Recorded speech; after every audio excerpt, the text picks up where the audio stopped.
VJ Edgecombe is legit. The Sixers' third overall pick this year is VJ Edgecombe, and he has been dominating in the NBA. His rookie debut, he scored 34 points, which puts him in company with Wilt Chamberlain as one of the highest scoring NBA debuts of all time.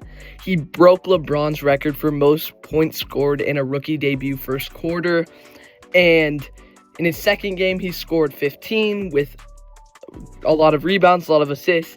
He is a hustle player, and he's looking really well-rounded, and he could be the best pick of the draft.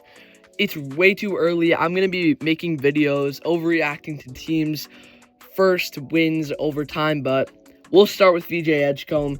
He looks really stinking good, and I think that obviously the Sixers made they had to make a pretty big decision on taking Edgecombe over Con Knuppel over Ace Bailey, who, I feel like all that pre-draft stuff was blown out of proportion, and I think it was more of the Sixers decided they liked VJ better than Ace.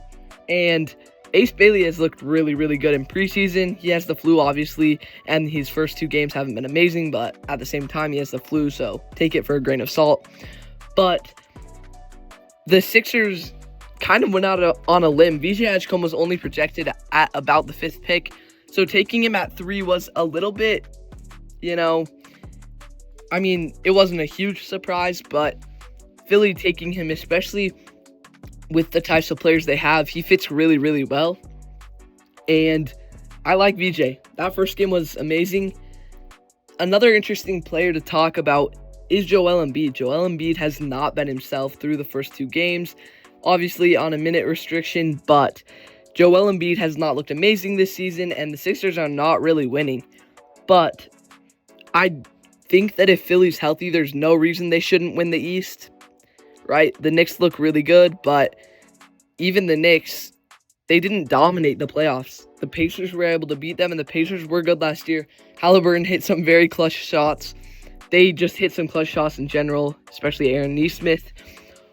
But I think Philly could easily win the East this year if Joel Embiid can get healthy, which unlikely.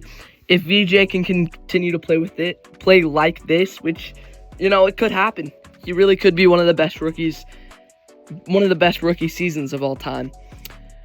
And Tyrese Maxey is going to be one of the best guards in the NBA this season. I really like Tyrese Maxey. I have a Tyrese Maxey jersey. I'm a Tyrese Maxey fan.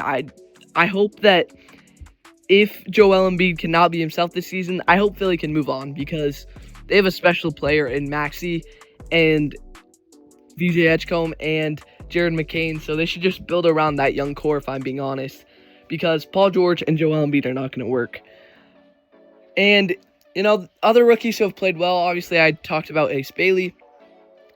He has the flu, so these first 2 games, you can take it for a grain of salt. The Jazz play tonight, so we'll see if he's healthy now and if he can get back up to speed.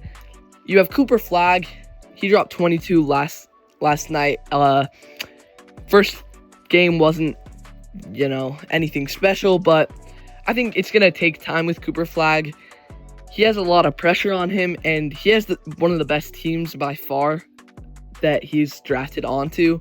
I guess you do have Dylan Harper on the Spurs and Edgecombe, obviously, on the Sixers.